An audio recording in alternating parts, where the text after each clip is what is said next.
Voilà un enregistrement de La ferme des animaux par George Orwell, raconté par Right Ear Audio. Chapitre 6. Toute l'année, les animaux trimaient comme des esclaves, mais leur travail les rendait heureux. Ils ne déchinaient ni à la peine, ni au sacrifice, sachant bien que de tout le mal qu'ils se donnaient, eux-mêmes recueilleraient les fruits, ou à défaut leur descendance, et non une bande d'humains désœuvrés tirant les marrons du feu. Tout le printemps et pendant l'été, ce fut la semaine de 60 heures, et en août, Napoléon fit savoir qu'il aurait à travailler aussi les après-midi du dimanche. Ce surcroît d'efforts leur était donné à titre tout à fait volontaire, étant bien entendu que tout animal qui se recuserait aurait ses rations réduites et de moitié. Même ainsi, certaines tâches durent être abandonnées. La moisson fut un peu moins belle que l'année précédente, et 2 champs qu'il eût fallu ensemencer de racines au début de l'été furent laissés en jachère, faute d'avoir pu achever les labours en temps voulu. On pouvait s'attendre à un rude hiver.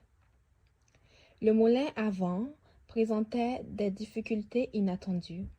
Il y avait bien une carrière sur le territoire de la ferme, ainsi qu'abondance de sable et de ciment dans une des remises. Les matériaux étaient donc à pied d'œuvre. Mais les animaux butaient tout d'abord sur le problème de la pierre amoncelée en fragments utilisables. Comment s'y prendre? Pas autrement, semblait-il, qu'à l'aide de l'évier et de pics. Voilà qui les dépassait, aucun d'eux ne pouvait se tenir longtemps debout sur ses pattes de derrière. Il s'écoula plusieurs semaines en efforts vains avant que quelqu'un ait l'idée juste d'utiliser la loi de la pesanteur. D'énormes blocs, bien trop gros pour être employés tels quels, reposaient sur le lit de la carrière. Les animaux les entouraient de cordes, puis tous ensemble, vaches, chevaux, moutons et chacun de ceux qui pouvaient tenir une corde, et même les cochons prêtaient patte forte aux moments cruciaux, se prit à hisser ces blocs de pierre, avec une lenteur désespérante, jusqu'au sommet de la carrière. De là, basculés par-dessus bord, ils se fracassaient en morceaux au contact du sol. Une fois ses pieds brisés, le transport en était relativement aisé. Les chevaux les charriaient par tombereaux, le mouton les traînait un moulin à la fois. Edmé la chèvre et Benjamin l'âne en étaient aussi, attelés à une vieille patache et paillant de leur personne. Sur la fin de l'été, on disposait d'assez de pierres pour que la construction commence. Les cochons supervisaient. Lent et pénible au cours de ces travaux, c'est souvent qu'il fallait tout un jour d'efforts harassants pour tirer un seul bloc de pierre, jusqu'au fait de la carrière, et même parfois il ne se brisait pas au sol. Les animaux ne seraient pas parvenus à bout de leur tâche sans Malabar, dont la force semblait égaler celle additionnée de tous les autres. Quand le bloc de pierre se mettait à glisser et que les animaux, emportés dans sa chute sur le flanc de la colline, hurlaient la mort, c'est lui toujours qui l'arrêtait à temps, accabouté de tout son corps.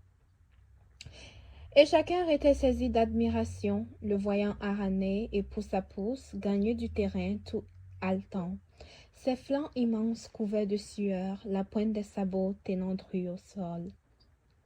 Douce parfois lui disait de ne pas s'éreinter pareillement, mais lui ne voulait rien entendre. Ces 2 mots d'ordre, je vais travailler plus dur, et Napoléon ne se trompe jamais, lui semblèrent une réponse suffisante à tous les problèmes. Il s'était arrangé avec le jeune coq pour que celui-ci le réveille 3/4 d'heure à l'avance au lieu d'une demi-heure. De plus en plus, à ces moments perdus, mais il n'y en avait plus guère. Il se rendait à la carrière pour y ramasser une charretée de ferraille qu'il tirait tout seul jusqu'à l'emplacement du moulin. Malgré la rigueur du travail, les animaux n'eurent pas à partir de tout l'été. S'il n'était pas mieux nourri qu'au temps de Jonas. En tout cas, il ne l'était pas moins. L'avantage de subvenir à leurs seuls besoins, indépendamment de ceux extravagants de 5 êtres humains, était si considérable que, pour le perdre, il eût fallu accumuler beaucoup d'échecs. De bien des manières, la méthode animale était la plus efficace et elle économisait du travail. Le saclage, par exemple, pouvait se faire avec une minutie impossible chez les humains. Et les animaux s'interdisant désormais de chaparder, ils étaient superflus de séparer par des clôtures les pâturages des labours, de sorte qu'il n'y en avait plus lieu d'entretenir airs et barrières. Malgré tout, comme l'été avançait, différentes choses commencèrent à faire défaut sans qu'on s'y fût entendu. Huile de paraffine, clous, ficelles, biscuits pour les champs, fer du maréchal Ferrand, tout produit qui ne pouvait pas être fabriqué à la ferme. Plus tard, on aurait besoin encore de graines et d'engrais artificiels, sans compter différents outils et la manichérie du moulin. Comment se procurer le nécessaire? C'est ce dont personne n'avait la moindre idée. Un dimanche matin que les animaux étaient rassemblés pour recevoir leurs instructions, Napoléon annonça qu'il avait arrêté une ligne politique nouvelle. Dorénavant, la ferme des animaux entretiendrait des relations commerciales avec les fermes du voisinage, non pas, bien entendu, pour faire du négoce, mais simplement pour se procurer certaines fournitures d'urgente nécessité. Ce qu'ils exigèrent, la construction du moulin devait, dit-il, primer toute autre considération. Aussi était-il en pourparlers pour vendre une meuble de foin et une partie de la récolte de blé. Plus tard, en cas de besoin d'argent, il faudra vendre des œufs. On peut les écouler au marché de Willingdon. Les poules, déclara Napoléon, devaient se réjouir d'un sacrifice qui serait leur quote-part à l'édification du moulin à vent. Une fois encore, les animaux éprouvaient une vague inquiétude. Ne jamais entrer en rapport avec les humains, ne jamais faire de commerce, ne jamais faire usage d'argent. N'était-ce pas là certaines des résolutions prises à l'assemblée triomphale qui avait suivi l'expulsion de Jonas? Tous les animaux se rappelaient les avoir adoptés, ou du moins ils croyaient en avoir gardé le souvenir. Les 4 jeunes gorées qui avaient protesté quand Napoléon avait supprimé les assemblées élevaient timidement la voix, mais pour être promptement réduits au silence et comme foudroyés par les grognements des chiens. Puis, comme d'habitude, les moutons lançaient l'ancienne. 4 pattes, oui. 2 pattes, non. Et la gêne passagère en fut dissipée. Finalement, Napoléon dressa la patte pour réclamer le silence et fit savoir que toute disposition était déjà prise. Il n'y en aurait pas lieu pour les animaux d'entrer en relation avec les humains, ce qui manifestement serait on ne peut plus malvenu. De ce fardeau, il se chargerait lui-même. Un certain monsieur Whymper, avoué à Willingdon, avait accepté de servir d'intermédiaire entre la ferme des animaux et le monde extérieur, et chaque lundi matin, il viendrait prendre les directives. Napoléon termina son discours de façon coutumière, s'écriant « Vive la ferme des animaux !» Et après avoir entonné Bête d'Angleterre, on rompit les rangs. Ensuite, Bri-Babi fit le tour de la ferme afin d'apaiser les esprits. Il assura aux animaux que la résolution condamnant le commerce et l'usage de l'argent n'avait jamais été passée, ou même proposée. C'était la pure imagination, ou alors une légende née des mensonges de Boule de Neige. Et comme un léger doute subsistèrent dans quelques esprits, Bri Babi, en personne astucieuse, le demanda. Êtes-vous tout à fait sûr, camarade, que vous n'avez pas rêvé?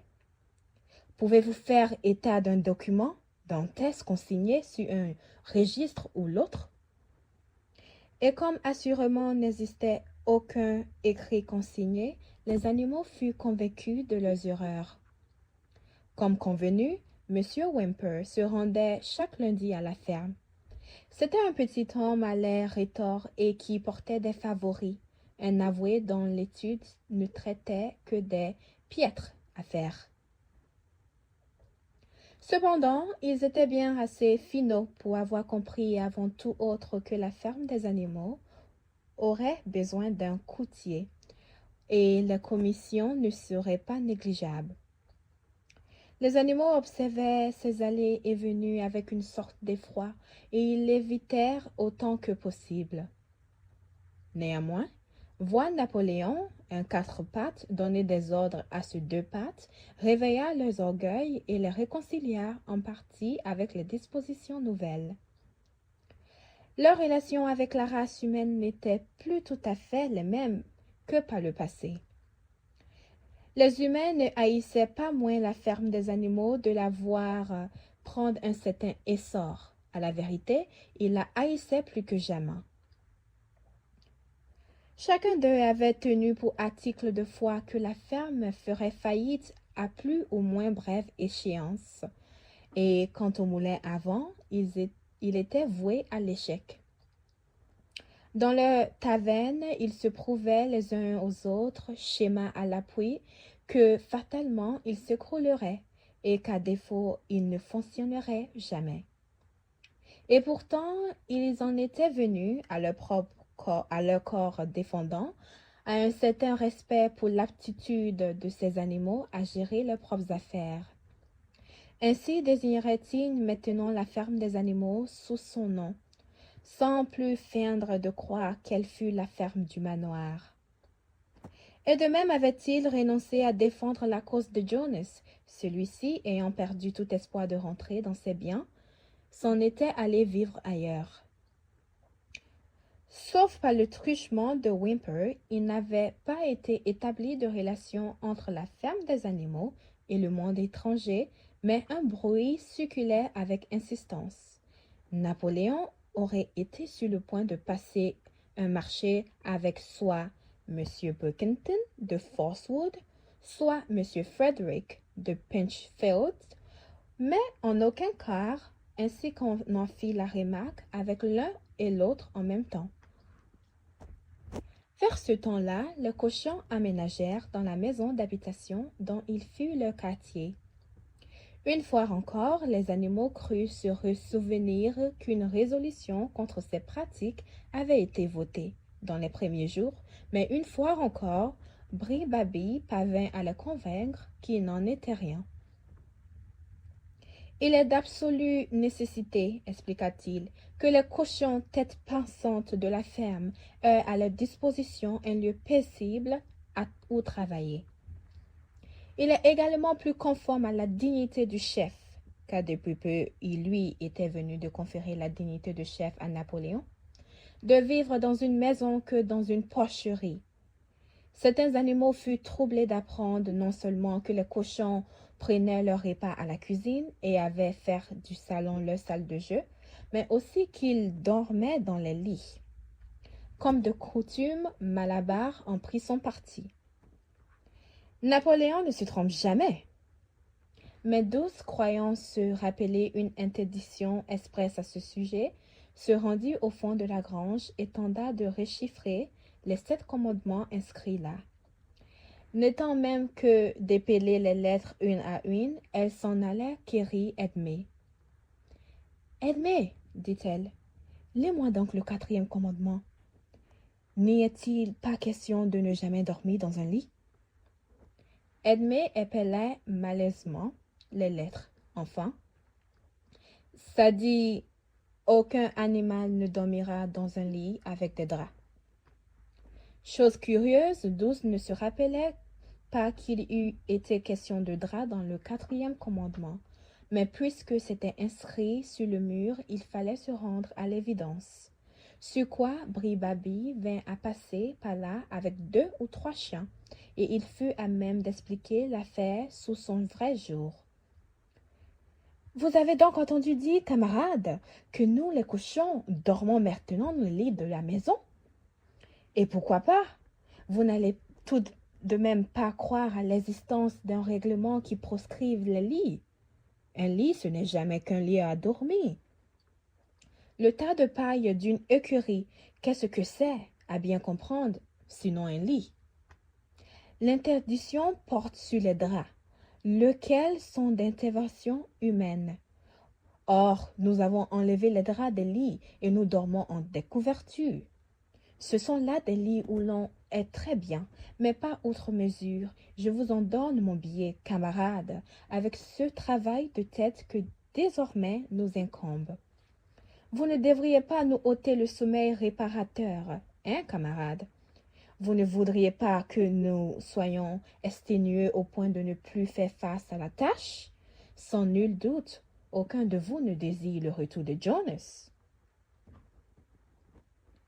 Les animaux le rassurent sur ce point, et ainsi fut clos le chapitre des lits. Et nulle contestation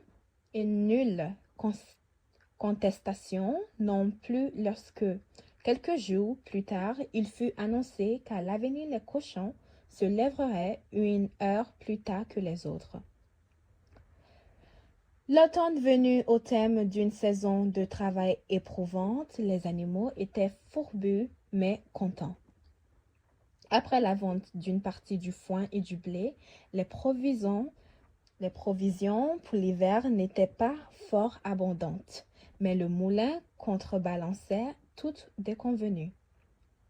Ils étaient maintenant presque à demi bâtis. Après la moisson, un temps sec sous un ciel dégagé fit que les animaux trimèrent plus dur que jamais. Car, se disait-il, il valait bien la peine de charroyer tout le jour des quartiers de pierre, si, ce faisant, on exorçait d'un pied les murs du moulin. Malabar allait même au travail tout seul. C'était nuit, 1 heure ou 2, sous le clair de lune de septembre. Et à leurs heures perdues, les animaux faisaient le tour du moulin en construction, à n'en plus finir en admiration devant la force et l'emplombe des murs, et s'admirant eux-mêmes d'avoir dressé un ouvrage imposant tel que celui-là. Seul le vieux Benjamin se refusait à l'enthousiasme, sans toutefois rien dire que de répéter ses remarques sibyllines sur la longévité de son espèce. Ce fut novembre et les vents déchaînés du sud-ouest. Il fallut arrêter les travaux, car avec le temps humide, on ne pouvait plus malaxer le ciment. Une nuit enfin, la tempête souffla si fort que les bâtiments de la ferme vacillèrent sur les astuces, et plusieurs tuiles du toit de la grange furent emportées.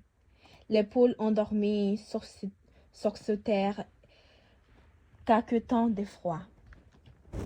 Toutes dans un même rêve croyaient entendre la lointaine décharge d'un fusil. Au matin, les animaux, une fois dehors, s'aperçurent que le mat avait été abattu et un homme au bar du verger arraché au sol comme une simple radille. Il en était là de leur découverte qu'un cri désespéré leur échappa. C'est qu'ils avaient sous les yeux quelque chose d'insoutenable. Le moulin en ruine. D'un commun accord, ils se ruèrent sur le lieu du désastre. Napoléon, dont ce n'était pas l'habitude de hâter le pas, courait devant. Et oui, gisait là le fruit de tant de luttes, ses murs rasés jusqu'aux fondations et ses pieds éparpillés que si péniblement ils avaient cassés et charriés. Stupéfiés, les animaux jetèrent un regard de deuil sur ces ébaulis. En silence, Napoléon arpentait le terrain de long en large, reniflant de temps à autre la queue crispée, battant de droite et de gauche, ce qui chez lui était l'indice d'une grande activité de tête. Soudain, il fit halte et il fallait croire qu'il avait arrêté son parti. « Camarades, dit-il, savez-vous qui est le fautif? L'ennemi qui s'est présenté à la nuit et a renversé notre moulin à vent? C'est Boule de Neige, rugit Napoléon. Oui, enchaîna-t-il, c'est Boule de Neige, pas plus malignité pour contrarier nos plans et se venger de son ignominieuse expulsion. Lui le traite. À la faveur des ténèbres, il s'est faufilé jusqu'ici et a ruiné d'un coup un an bientôt de notre labeur. Camarades, de ce moment je discrète la condamnation à mort de Boule de Neige. Sera héros animal de 2e classe et recevra un demi-boisson de porc-mais. Quiconque le conduira sur les bancs de la justice. Un boisson entier à qui le capturera vivant. Que même Boule de Neige ait pu se rendre coupable de pareille vénétie, voilà une découverte qui suscita chez les animaux une indignation extrême. Ce fit un tel tollé qu'incontinent chacun réfléchir aux moyens de se saisir de Boule de Neige si jamais il devait se représenter sur les lieux. Presque aussitôt on découvrit sur l'herbe, à petite distance de la butte, des empreintes de cochons. On ne pouvait les suivre que sur quelques mètres, mais elles avaient l'air de conduire à une brèche dans la haie. Napoléon, ayant reniflé de manière significative, déclara qu'il s'agissait bien de Boule de Neige. D'après lui, il avait dû venir de la ferme de Phosphode, et ayant fini de renifler, « Plus dans tes moyens, camarades, s'écria Napoléon. Le travail nous attend. Ce matin même, nous allons nous remettre à bâtir le moulin, et nous ne délongerons pas de tout l'hiver, et qu'il pleuve ou vente. Nous ferons savoir à cet abominable traître qu'on ne fait pas si facilement table rase de nos œuvres, de notre œuvre. Souvenez-vous-en, camarades, nos plans ne doivent être modifiés en rien. Ils seront terminés au jour dit. En avant, camarades, vive le moulin à vent, vive la ferme des animaux.